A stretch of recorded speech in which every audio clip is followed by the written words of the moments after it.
중동 지역이 다시 뜨거워지고 있습니다. 토요일 하루 동안 일어난 모든 긴장 고조 상황을 살펴보시죠. 레바논과 이스라엘의 휴전이 무너지고 있는 것 같습니다. 이란 혁명 수비대 IRGC는 몇 시간 동안 해협을 다시 열었다가 호르무즈 해협을 다시 폐쇄했고, 이후 민간 선박들에게 호르무즈 해협을 통과할 수 있도록 허가를 내준 뒤 곧바로 이 선박들을 공격하기 시작했습니다.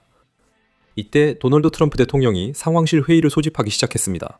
이 내용은 곧 다루겠습니다.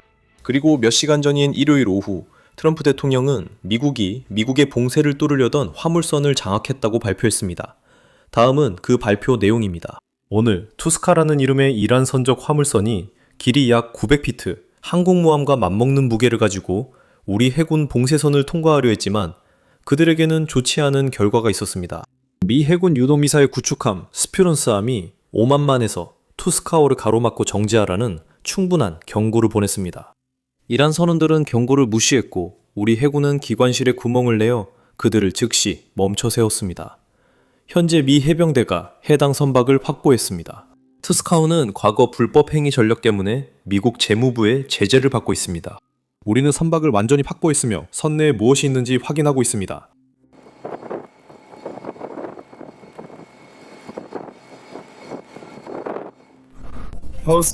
포스카우, 기관실을 비우십시오. 우리는 무력화 사격을 가할 준비가 되어 있습니다.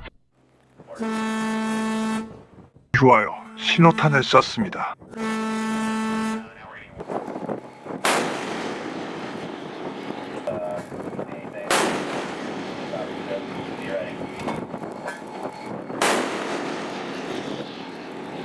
이건 확실히 중대한 사건입니다.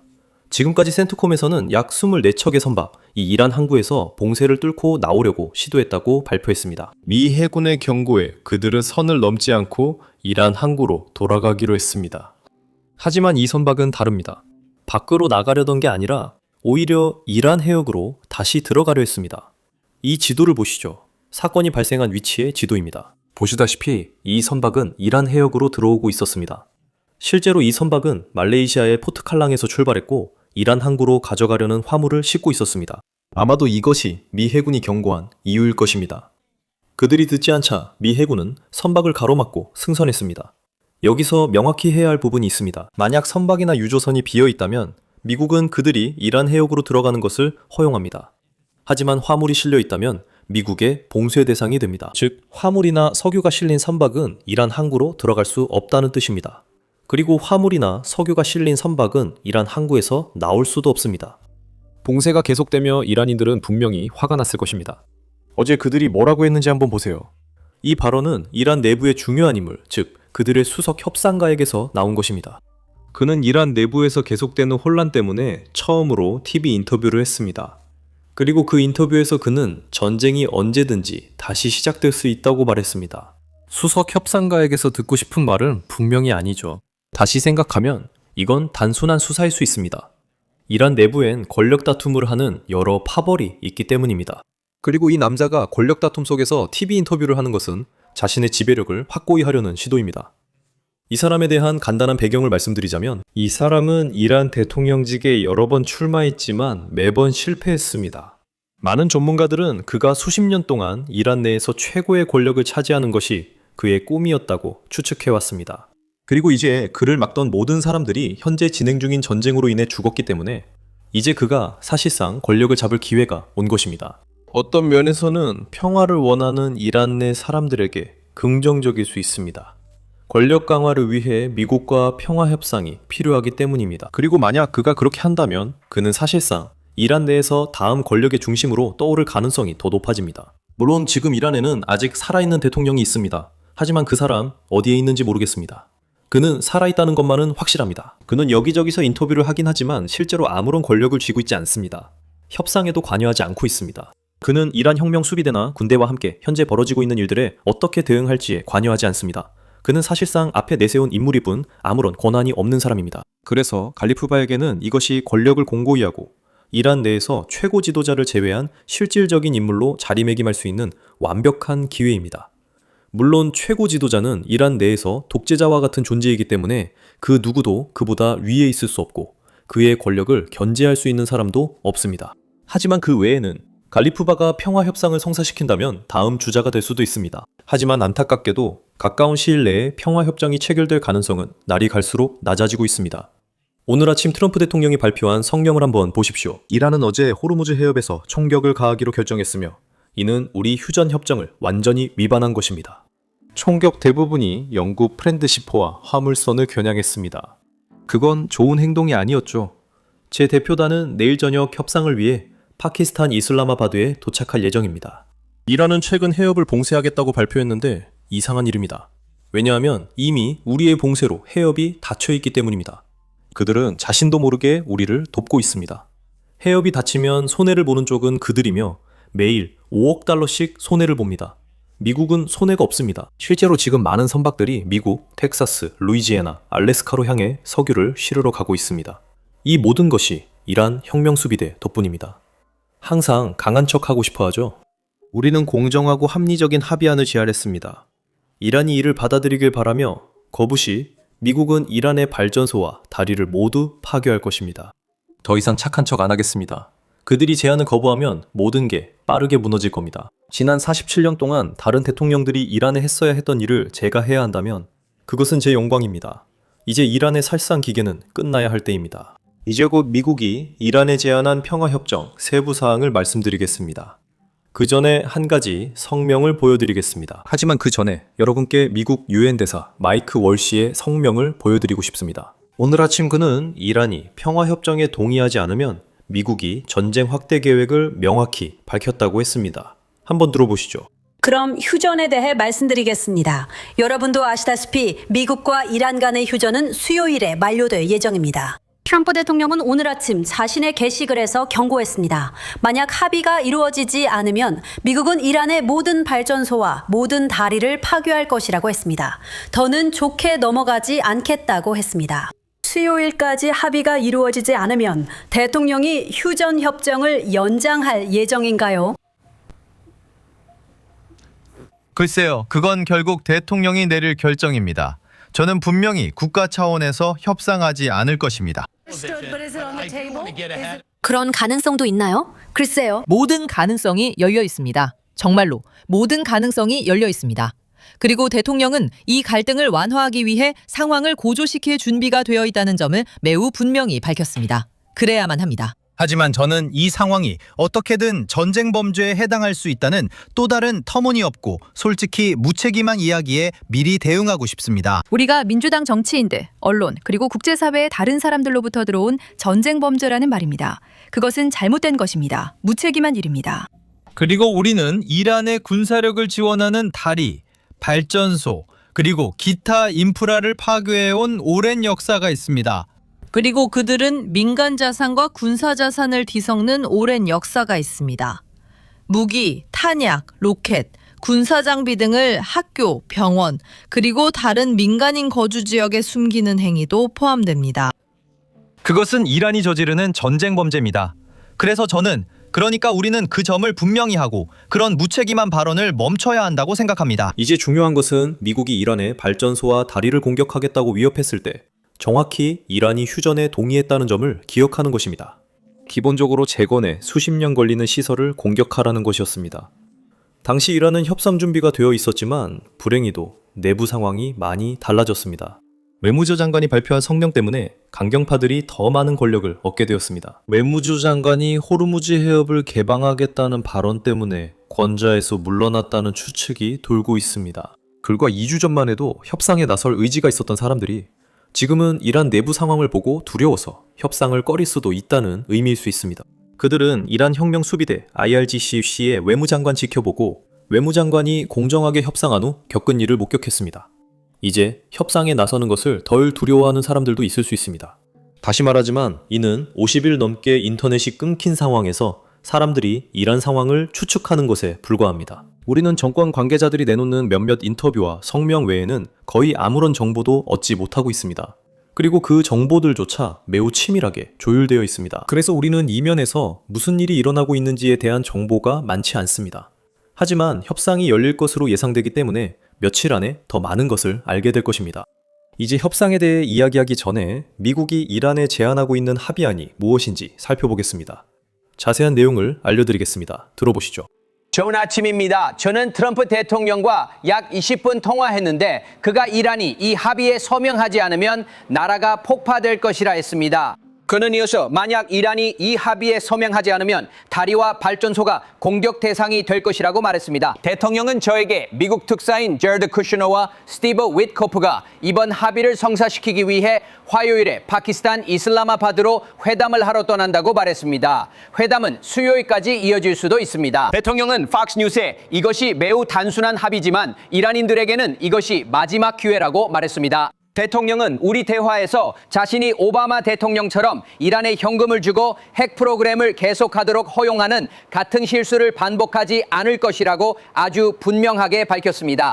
현재 논의 중인 합의는 호르무즈 해협을 다시 열어 이란이 지난 여름 미드나잇 해머 작전 이후 지하 깊숙이 묻어둔 고농축 우라늄을 보유하지 못하도록 보장하는 것입니다. 그리고 다시 한번 대통령은 팍스뉴스에 이란이 이 합의에 서명하지 않으면 나라 전체가 폭파될 것이며 다리와 발전소가 표적이 될 것이라고 말했습니다. 이제 미국 군대가 전쟁 재개를 준비하기 위해 무엇을 하고 있는지 자세히 알아보기 전에 아래의 좋아요와 구독 버튼을 눌러주시기 바랍니다. 어제도 몇몇 분들이 홈페이지에서 영상을 볼 수 없다고 댓글을 남기셨습니다. 그러니까 아래 구독 버튼을 누르시면 저희 소식을 가장 빠르게 받아보실 확률이 높아집니다. 자, 이제 다시 뉴스로 돌아가겠습니다. 이 와중에도 미군은 더 많은 장비와 탄약을 계속 이 지역으로 옮기고 있습니다. 지난 2주 동안 대규모 공수작전이 진행되고 있는데 미군 수송기가 매일같이 들어오고 있습니다. 그리고 앞선 영상에서 다뤘듯이 곧 3척의 미군 항공모함 이 지역에 배치될 예정입니다. 그 항공모함들은 USS 에이브러햄 링컨, USS 제럴드 알 포드, 그리고 USS 조지 H.W. 부시입니다. 이 전쟁이 시작될 당시 미국은 이 지역에 항공모함 2척만 배치하고 있었다는 점이 중요합니다. 그리고 만약 72시간 후 휴전이 만료되면서 전쟁이 재개된다면 미국은 2월에 이 전쟁이 시작됐을 때보다 중동 지역에 더 많은 화력을 보유하게 될 수도 있습니다. 물론 지금 이 모든 화력이 이 지역으로 이동하는 것은 협상이 계획대로 진행되지 않을 경우 미국에 더 많은 선택지를 제공하기 위한 것입니다. 그럼 이제 그 협상에 대해 이야기해보죠. 트럼프 대통령이 성명에서 말했듯이 미국 대표단이 파키스탄으로 갈 예정이고 내일 저녁까지 도착할 것으로 보입니다. 그것은 미국 시간으로 월요일 저녁이 될 것입니다. 협상이 잘 진행된다면 휴전이 연장될 것으로 예상합니다. 그리고 이것이 더 가능성 있는 시나리오라고 생각합니다. 이 시나리오가 일어날 확률이 가장 높습니다. 물론 반드시 이렇게 된다는 건 아니지만 현재 정보로 볼 때 이란이 극단적으로 어리석은 행동만 하지 않으면 휴전이 연장될 것 같습니다. 미국 측에서 협상에 참석하는 인물들을 한번 보세요. 처음 일요일 아침에 트럼프 대통령은 보안상의 이유로 JD 벤스가 파키스탄에 가지 않을 것이라고 말했습니다. 그는 비밀 경호국이 촉박한 회의 통보로 24시간 내 도시 안전을 보장하지 못했다고 했습니다. 그러나 백악관은 곧 계획 변경을 알리며 입장을 바꿨습니다. 그리고 이제 부통령 JD 벤스가 특별사절 스티브 위트코프와 쿠슈너와 함께 파키스탄을 방문할 예정입니다. 그리고 물론 이란과의 세부 사항이나 합의된 내용에 대해 협상하기 위해 전문가 대표단도 함께할 예정입니다. 저는 부통령의 파키스탄 방문이 분명히 중요한 긍정적 신호라고 생각합니다. 우선 이란은 JD 벤스를 협상할 수 있는 인물, 신뢰할 수 있는 인물로 보고 있습니다. 왜냐하면 그와의 협상에서 나쁜 전력이 없기 때문입니다. 그것은 위트코프나 쿠슈너와 다릅니다. 두 사람은 전쟁 전 이란 정권과 협상한 경험이 있습니다. 그래서 이란 내부의 많은 사람들이 그들을 그다지 신뢰하지 않습니다. 하지만 여러분도 짐작하셨겠지만 이란에서 나오는 메시지는 최소한 혼란스럽다고 할 수 있습니다. 이것이 이란 국영 언론 웹사이트에서 말하는 내용입니다. 이란은 파키스탄에 협상단을 파견하기로 결정하지 않았다고 합니다. 그리고 그들은 해상 봉쇄가 계속되는 한 이란은 협상에 참여하지 않을 것이라고도 말합니다. 이제 이것은 아마 거짓말일 것입니다. 제가 그렇게 말하는 이유는 지난 협상회의 전에도 국회의장이 레바논에서 휴전이 이루어지지 않으면 협상에 가지 않겠다고 공개적으로 말했기 때문입니다. 그리고 아세요? 지난주 후반까지 레바논에 휴전이 없었어요. 그리고 이란은 파키스탄 회의에 여전히 참석했습니다. 이란은 거짓말을 자주 합니다. 그리고 여기서 두 번째로 기억해야 할 점은 이 특정 국영 언론사인 타심이 이전에 미국 F-15가 격추되자마자 이란이 미군 조종사 2명을 모두 생포했다고 보도했다는 것입니다. 거기서 무슨 일이 있었는지 아십니까? 미국이 이란에 있던 2명의 공군 조종사를 모두 구출했습니다. 국영 언론이 대놓고 거짓말한 또 다른 사례입니다. 그래서 이것도 거짓말일 가능성이 매우 높습니다. 미국 부통령이 일요일 저녁에 파키스탄으로 가는 비행기에 탑승하면 이란이 거짓말을 하고 있는지 아닌지 확실히 알 수 있을 겁니다. 왜냐하면 만약 그가 비행기에 탄다면 이면에서 이란으로부터 어떤 보장이 있어야 한다고 생각하기 때문입니다. 즉, 우리가 회의에 참석하겠다는 것을 기본적으로 확인해주는 셈이죠. 그렇지 않다면 미국 부통령이 지구 반대편까지 비행기를 타고 가지는 않을 거라고 믿어요. 이건 지난번에도 말한 내용입니다. 그러니까 JD 벤스가 비행기에 탄다면 우리는 이란이 회의에 참석한다는 걸 알 수 있을 겁니다. 만약 그가 타지 않는다면 협상이 결렬됐다는 걸 알게 되겠죠. 하지만 여기서 중요한 점은 파키스탄이 미국에서 약 16시간 떨어져 있다는 것입니다. 즉, JD 벤스가 일요일 밤쯤에 비행기에 타지 않는다면 휴전이 끝나기 전에 회의가 열릴 것 같지 않습니다. 그리고 이것은 이란에게 매우 나쁜 소식이 될 수 있습니다. 왜냐하면 그들은 이미 봉쇄로 인해 큰 타격을 받고 있기 때문입니다. 사실 그들은 사람들이 생각하는 것보다 더 큰 고통을 받고 있습니다. 그리고 봉쇄가 계속되는 동안 전쟁이 다시 시작된다면 이란은 실제로 소련처럼 붕괴하고 해체될 수도 있다고 생각합니다. 일요일 아침이란 외무부가 발표한 성명을 보십시오. 이 성명은 봉쇄가 이란에 얼마나 큰 타격을 주는지 보여줍니다. 미국의 이른바 이란 항구 또는 해안선 봉쇄는 파키스탄이 중재한 휴전 위반일 뿐만 아니라 불법적이고 범죄적인 행위입니다. 불과 이틀 전만 해도 이란 국회의장은 미국의 봉쇄가 전혀 성공적이지 않다고 말했습니다. 이란 선박들은 여전히 원하는 대로 자유롭게 드나들고 있습니다. 그리고 이제 이란 외무부는 미국이 하고 있는 일이 불법적이고 범죄적이라고 말하고 있습니다. 이 봉쇄가 효과 없었다면 이란이 일요일 아침에 그런 성명을 내지 않았을 겁니다. 어쨌든 이게 이란에 타격을 주는지는 여러분이 판단하세요. 하지만 최초로 봉쇄를 시작한 건 이란이었다는 점을 잊지 말아야 합니다. 그들이 호르무즈 해협에서 민간 선박을 공격한 주체였으며 이란 선박만 자유롭게 통과해 돈을 계속 벌 수 있게 했습니다. 그 결과가 무엇인지 아세요? 미 해군이 이제 균형을 맞췄습니다. 만약 이란이 다른 걸프 국가의 민간 선박을 봉쇄한다면 미국은 이란에서 나오는 모든 것을 봉쇄할 것입니다. 그렇게 하면 모든 나라가 선박을 내보낼 수 있을 때까지 누구도 선박을 보낼 수 없습니다. 이것이 바로 미국이 봉쇄를 시작할 때 전한 메시지였습니다. 그러니 이란이 정말로 봉쇄를 끝내고 싶다면 그냥 호르무즈 해협을 열기만 하면 됩니다. 그런데 참고로 완전히 다른 이야기지만 이 사람은 1월 시위 때 이란이 수만 명의 시위대를 살해했다고 카메라 앞에서 인정한 바로 그 사람이었습니다. 그리고 이제 그는 봉쇄가 반인도적 범죄라고 말합니다.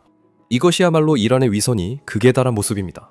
엠네스티 인터내셔널 같은 주요 인권단체들이 당신 정부가 시위대를 학살했다고 비난할 때, 그들이 검토했다고 말할 때, 그리고 여기서 인용하자면 검증된 영상과 목격자 진술을 인용할 때 보안군이 거리와 건물 옥상, 주택, 모스크, 경찰서 등에서 배치되어 있었다고 합니다. 반복적으로 인용하자면 금속 탄환이 장전된 소총과 산탄총을 시위대에게 발사했고 자주 머리와 몸통을 겨냥했다고 합니다. 엠네스티가 미국이나 이스라엘 정부와 무관한데 왜 밧다이 박사님 우리는 정부 말은 믿고 엠네스티 말은 믿지 말아야 합니까? 왜 엠네스티와 외국 단체 말을 믿어야 하죠? 그들은 증거를 문서화했기 때문입니다. 당신은 숫자조차 없다고 말하고 있습니다. 그들은 증거와 검증된 영상 그리고 목격자들을 제공했습니다. 그래요. 그렇게 제공된 이른바 증거와 영상들 중 많은 것들이 이스라엘과 미국 소스에서 제공된 것임을 쉽게 볼 수 있습니다. 보세요. 아니에요. 이스라엘이 제공한 게 아닙니다. 사실 이스라엘도 당신과 똑같이 엠네스티를 비판합니다. 저는 이스라엘 관계자들을 인터뷰한 적이 있는데 그들은 엠네스티가 가짜 증거를 내놓는다고 비난합니다. 죄송하지만 당신은 가자에서 벌어진 일을 부정하는 이스라엘 관계자처럼 들립니다. 이것은 목격자와 의사들의 증언입니다. 이란의 평화적인 시위를 가자와 비교해 보세요. 제발요. 저는 당신의 반응을 비교하는 것이며 인권 문제를 부정하고 계십니다. 미국이나 이스라엘 정부가 아닌 독립적인 인권단체를 인용하는 것입니다. 미국과 이스라엘 정부는 이란 문제에서 신뢰할 수 없다는 점에 동의합니다. 저는 그들이 정말 독립적인지 잘 모르겠습니다. 만약 그렇다면 지난 27일 동안 희생된 수많은 무고한 이란인들의 이야기를 전하러 왔을 겁니다. 하지만 그들은 그러지 않았습니다. 알겠습니다. 그래서 제가 말씀드리는 건 정말 솔직하게 말씀드리자면 저는 정부, 즉 대통령실이 이번 시위 동안 희생된 사람들의 이름을 공개했다고 말했습니다. 그리고 우리는 그들이 누구에게 살해당했는지 투명하게 밝혔습니다. 우리는 그들 중 2,400명이 순교자로 간주된다고 말했습니다. 왜냐하면 그들은 정부에 의해, 즉 경찰관이거나 무고한 행인으로서 희생되었기 때문입니다. 그들 중 많은 사람들이 그렇습니다. 그리고 당신은 이렇게 말할 수 있습니다. 네, 그들 중 600명은 친투자이거나 무장 괴한이었습니다. 그렇다면 이란 보안군에 의해 머리와 얼굴에 산탄을 맞고 병원에 실려온 사람들에 대한 목격자 진술은 어떻게 설명하실 건가요? 휴먼 라이츠 워치, 국제 엠네스티, 여러 언론 모두 이를 기록했습니다. 모든 목격자가 거짓말을 한다는 뜻인가요? 모두 조작이라는 건가요? 저는 그게 모두 거짓말이라고는 하지 않습니다. 직접 확인해야 합니다.